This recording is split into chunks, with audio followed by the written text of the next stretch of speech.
नमस्कार, बिहार मिथिला न्यूज़ में आपका स्वागत है। मैं हूं मनोज।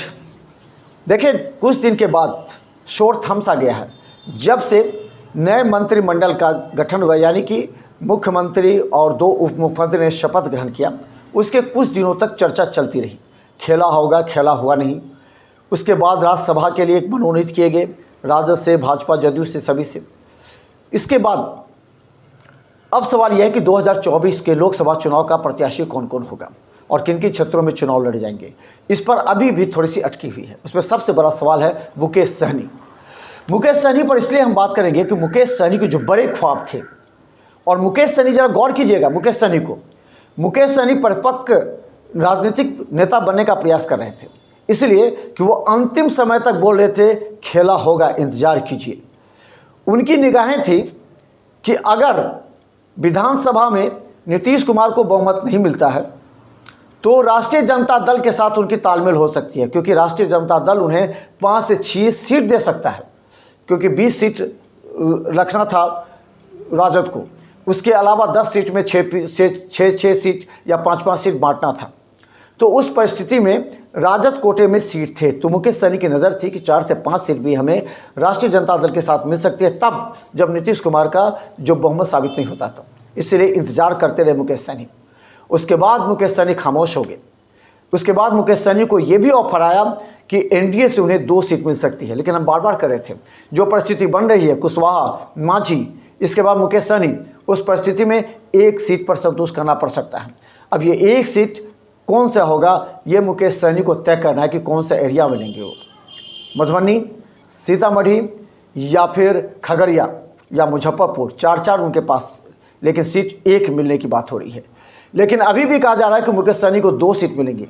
मुकेश सहनी को 2 सीट मिलते हैं क्योंकि नीतीश कुमार मुकेश सहनी के फेवरेबल है, लेकिन नीतीश कुमार को अपने तरफ से मुकेश सहनी को सीट देना पड़ेगा अगर बीजेपी 1 सीट देती है तो।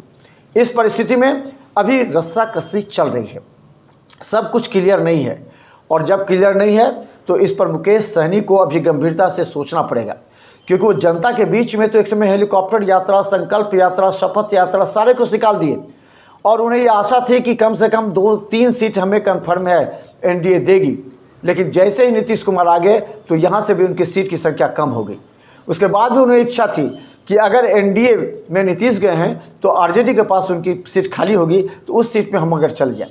लेकिन बाद में मुकेश सहनी ने बड़ी गंभीरता से सोचा, अपने तमाम कैडरों के साथ, जो उनके अपने जो नेता हैं, उनसे विचार विमर्श किया, तो कहा गया कि नहीं, अभी मोदी की बढ़त है, इसलिए मोदी के साथ ही एनडीए अलायंस के साथ रहें। कि देखिए एनडीए अलायंस के साथ कौन कौन है, उपेंद्र कुशवाहा, जीतन राम मांझी, नीतीश कुमार, भारतीय जनता पार्टी।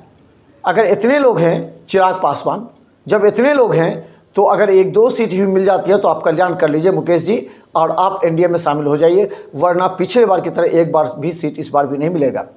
ये लोगों ने समझाया मुकेश सहनी को, तब मुकेश सहनी शांति रूप से ये मन मेकअप कर रहे हैं, चलो 1 से 2 सीट पर बात करें, अगर 1 भी मिल जाएगा तो हम तैयार हो जाएंगे, क्योंकि हमें 1 भी बनाना है। हाँ, विधानसभा में हम ज़्यादा सीटों की मांग करेंगे, इस पर भी सहमति बनती दिख रही है। अब जरा समझिए समीकरण को। मुकेश सहनी के साथ जीतन राम मांझी 2 सीट मांग रहे हैं। इसके अलावा चिराग पासवान 6 सीट था, 5 सीट पर बात हो सकती है। प्रिंस को बीजेपी अपने तरफ से अगर लड़ा सकती है, पशुपतिनाथ पारस को भेजने की बात हो रही है अभी भी, कि वो आगे जो है सो उन्हें राज्यसभा भेजे। तो इस तरह के क्यास चल रहे हैं, लेकिन 6 सीट से ज़्यादा चिराग पासवान को मिलती नहीं दिख रही है। लेकिन चिराग पासवान के सामने विधानसभा में एक विकल्प भाजपा दे रही है कि वह अधिकतर सीटों पर लड़े।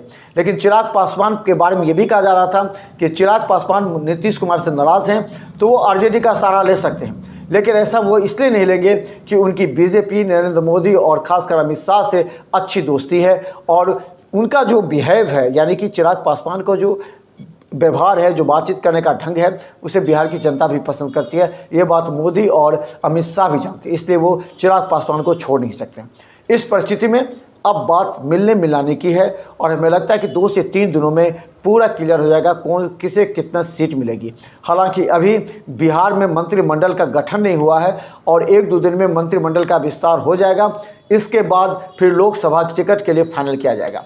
लेकिन इतना बात तय हो गया है कि अब मुकेश सहनी एनडीए के साथ रहेंगे, जीतन राम मांझी एनडीए के साथ रहेंगे, चिराग पासवान एनडीए के साथ रहेंगे, उपेंद्र कुशवाहा एनडीए के साथ रहेंगे। इसलिए एनडीए का जो पल रहा है वो भारी हो गया। तो चलिए बिहार मिथिला न्यूज़ में दीजिए इजाज़त, लेकिन आगे देखिए बड़ी खबर हम बता दें कि आर.के. चौधरी जो कि बहादुरपुर विधानसभा से राष्ट्रीय जनता दल से लड़ रहे हैं, उनका ये दावा है कि वो हायाघाट से इस बार चुनाव लड़ेंगे और उनके सामने कोई खड़ा नहीं हो सकता है। वो हम आगे दिखाएंगे। देखते रहिए बिहार मिथिला न्यूज़। राजनीति से जुड़ी हर अपडेट खबर के लिए हमारे चैनल को सब्सक्राइब कीजिए, ऑल बटन क्लिक कीजिए और शेयर कीजिए। इसके अलावा Bihar Mithila news digital paper हर घंटे अपडेट देखिए। धन्यवाद।